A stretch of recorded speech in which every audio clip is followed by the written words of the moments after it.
Good evening and welcome to another edition of Tok Piksa. Tonight we are privileged to have as our guest on Tok Piksa someone who is not new to breaking boundaries and challenging the norm. She was our first and only woman to be elected to Papua New Guinea's first independent parliament, before later being elected back to parliament 3 times. She became the first PNG woman to write a published autobiography, A Thousand Colored Dreams, the story of a young girl growing up in Papua. It was published in 1991. She has served as president of the Council of Women, and although she is retired now, she is still active in social work in the Ora province, promoting education for women. She is Dame Josephine Abijah.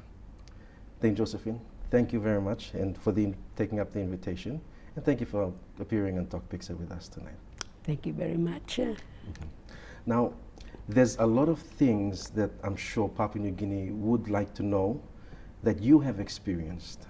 From the times when the country was going through a new phase of development, independence, and there's many things that happened back then that people today would like to know about. Now, you are here in Port Moresby at the invitation of the U.S. Embassy for a women's forum. Could you tell us about that, please? Yes, thank you and good evening.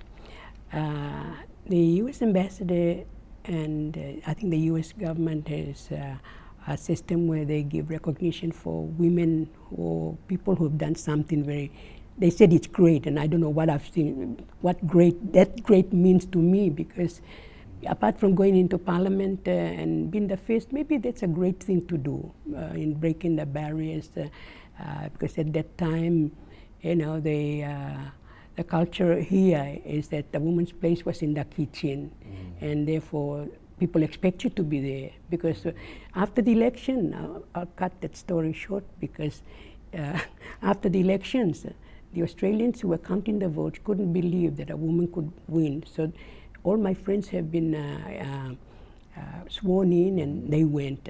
Mine, they have to count 1, 2, 3 times to make sure that it is true. So that's something too. I'm really thinking whether that happened everywhere else or it's just us. But so when that happened, I started to begin to think, why is that? And definitely women's place is not in the kitchen alone. And I was right. So now I see a lot of women coming in, and I'm very, very happy. So when the ambassador went and asked me to come over, I repeated how many times not to come, because I left Port Moresby a long time ago, and it brings back a lot of memories. Even though it brings back a lot of memories, I am now, because of that opportunity, I want to now go down and see the people of the Central Province, who are the ones who really broke that vicious cycle, as I said, that they broke the vicious cycle of male domination in Parliament. So it's really the Central Province people that I am grateful to. So. Take us back to that time, yourself, your personal feelings about venturing into politics. Was that an accepted norm at that time for women? No. That was, therefore I had a very hard time in Parliament when I got in, because it was not the norm. Therefore I had a hard time. I said to myself, okay, I'll just do what I have to do, go and make my speech and just run away. And that's what I've been doing. Even though sometimes I have to wait for speaker to get me to speak, because at that time, you remember, I was speaking for Papua. And so I have to wait, and when I make my speech, I run away, because I don't want, they can discuss and they can hit the table, but I don't want them to hit me. So it was a challenging time even on the floor? It was very challenging time, because there's no other women there, and so it was very, very difficult. So they were all men, but there were some Papuans who were there, my colleagues. I was very grateful because they respected and they encouraged me, and they made me their leader. The men made me their leader there. So I was really, encouraged. So I told them, I'm not just going to fighting, but we were also very good, because our culture gives us that feeling of oneness among ourselves, and so we sing and dance and do all the things that we used to do outside before we went inside. So I don't think it's happening now. You know, everybody is so tense. Everybody is, you know, fighting for things they want. But at that time, I thought it was very nice. And, what would you say is the difference, and why are people today so different to how people were back then? Really want to know. It's I believe in what I was fighting for at that time, and I still feel that unless they correct that, we are going to have problem all the time. I really believe that because I see the signs and everything that's happening here. I mean, we can say, but we are not standing up as people in other places. When they want something, they stand up and they get what they want. But it's not the same with you and me. We in the Papuan areas, we are like, you know, people want to follow. That's something I don't want. I want us to be people who make up their mind and stand for something they believe, so that we can help the other people. We're not fighting so that we don't like these people or we don't like that. That might come afterwards. But if we can stand up and be counted, at the moment, the Papuans are nobodies, in my opinion. You founded and led the Papua Besena movement, a very, very vocal organization at that time. Are those views, do you still share the same, do you still hold those same values? I still hold them. It's going to take me to my grave. Yeah, I still hold them because I believe that is the way we can solve many problems of this country, Papua New Guinea. I really believe that. So I want people to start thinking along the lines that I'm thinking. Because at that time, I had two people who really, two expatriates. One was a doctor of medicine, late Dr. Eric Wright, who had the dedication, determination to train somebody. Not train me, but train the Papuan people. And it just happened that I was there at the right time, and I took on everything that he taught me. He helped me here, he helped me there, and so I saw what was going to happen. In the end, the country deported him because what he was doing to me. That's one. The other person that really taught me many, many things was Dr. Percy Chatterton. He was a United Church pastor here who gave me that name, Papua Besena, and he pinned it on. So that name is now synonymous with Dame Josephine, who really made me and who really molded me and gave me that courage to stand and talk. There are other people too, like during that election time, I didn't have any money. I just came out from school, and I was a poor girl. And the people I was going for elections, they had it all. They got money, they got vehicles, they got everything. So that's why I take my hat off for the people of the Central Province. What do they see in me? I don't know. But they all went out. One or two didn't go out and vote, but most of them went out and voted. Because I'm from Milne Bay, I came here after school to go to Papuan Medical College. Yeah. And after that, I went to a little bit of training in London, did a course on health education. When I came back, we established an Institute for Health Education. And this Institute of Health Education that took all our students out, and we went all over the place in the Central Province, teaching the people about health and making sure that they make a proper decision for looking after their body, looking after the children, looking after the community and things like that. So all those want to also mold me, you know, so that when I finish politics, I continue to do that in the villages even now.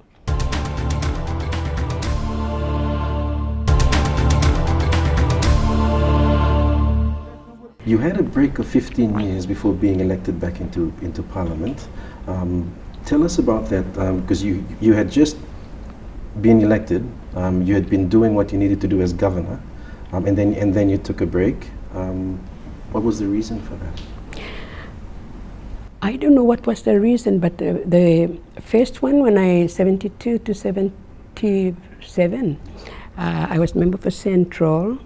Then the next 5 years, I was member for National Capital, which also at that time they were just getting the National Capital District established as an entity on its own. I think one of the things I heard at that time was that Central Province was getting too strong with Papua Besena. So if they pull me into an area where they can easily beat me, that is what they did. They pull me in, and those people in the government put their strongest candidate to contest against me, making sure that they beat me. But unfortunately, politics being what it is, even though they put the strongest men to try and defeat me, those people who put that person also voted against them, against their own candidate, and they put me in there. So that's politics for you. So it was a political coup on your part Exactly. in that time. Okay. So after that, I think around Central Province people too, they had their own son. I think at the time Ted Diro came in. So one of the things they said, oh, she's from Milne Bay, and this is Central Province. So, so she beat me by 2 votes. 2 votes. Yeah. So I said, that's all right, no worries. So I took a time off, and I really want to go home. I really wanted to go home after all that. So I went to Milne Bay. I did a lot of work for there. I don't know, I just went there, and Rotary clubs of Queensland really helped me, and they told me they closed a hospital in a place called Gympie in Australia, and they sent everything from that hospital, everything. They put about 6 containers of everything from that hospital was transported up to the hospital. True. And that alone, people saw that there's something I could do, so they put me in there. So that was good. I said, okay, I'll try. I'm on my way home. But before then, I bought a place at Popondetta. Okay. I had a block of land from another Central Province person who wanted to come here, and I'll go to Popondetta. So I bought a place there. So I put my mother, my father, all my brothers and sisters there. So that became our home. Instead of going home to Weda, Wamira, we went to Popondetta. And so that's how we now migrated from Milne Bay Province to Northern Province. Yeah, so after that, the competition down there was also very hard, because at the time I didn't even have enough money.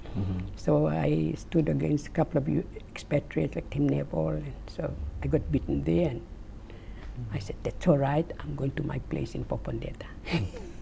So now I'm in Popondetta and doing a lot of work on women and on young people. Now, you mentioned Papua Besena earlier, and one reoccurring theme that I've gotten from you is leadership, and the style of leadership and the leadership that people need. What are your views on that? Well, like I said, it's very hard to be a leader if you really have not made up your mind properly. Okay. That's in my opinion. Other people have other opinions. But a leadership who thinks, it depends on what circumstances you find yourself. I mean, in politics, there's certain things you want to do for that area you stand for now. And area I stood for was the Papuans, the question of Papua. And that didn't just come up when I went to school. I went to school in Australia, so I knew a little bit about Australia. And then when I came back here, I found out that we were Australians, by law, but by birth we were Papuans. But to be a leader, to lead a country, it's sometimes you wish you were a man, and you just have to fight. But that's not really if you want to use your fist to fight. No, leadership, if you can lead the people the way possible, how you're going to win the people's heart and let the people make the decision. That type of leadership is what we need. It's not the leadership that you fight other people to become a leader. You people will put you as a leader because they see something in you. I think that type of leadership is much better than fighting for it to be a leader. Can I put you on the spot and ask you if we have any of those kind of leaders today? I think the some came and went. I think I'm just thinking of like our Prime Minister Bill Skate. I mean, he had that coming, but it's just unfortunate that he left us, halfway. I'm sure there's some people, but they're not coming out. I have not seen one you must be able to stand even if they're pointing a gun at you. That type of leadership we need here.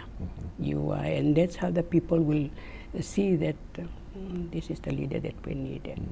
So I hope that there are some men. I'm talking about men. I'm a woman. They are men. I want them to come out. Or are they going to lead us all the way like how we are going? I'm challenging the Papuan men. I've been challenging them that all the time.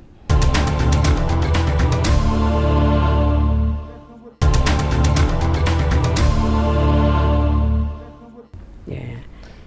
You were here invited for a women's forum. Previously you said you've been speaking to the men, trying to get them to step up and to stand out and to lead. Are there any strong women that you have seen in the past 2 days who can take up that mantle? I think the present members, I think they've got it. Okay. And I'm quite happy for that because the road was open. I mean, they said by breaking that barrier of male dominance in there, and I'm happy. I see the former the governor of Governor Soso. I think she's got the quality to be a very good leader, but she's on the other side. The member for Ley too, she's very strong.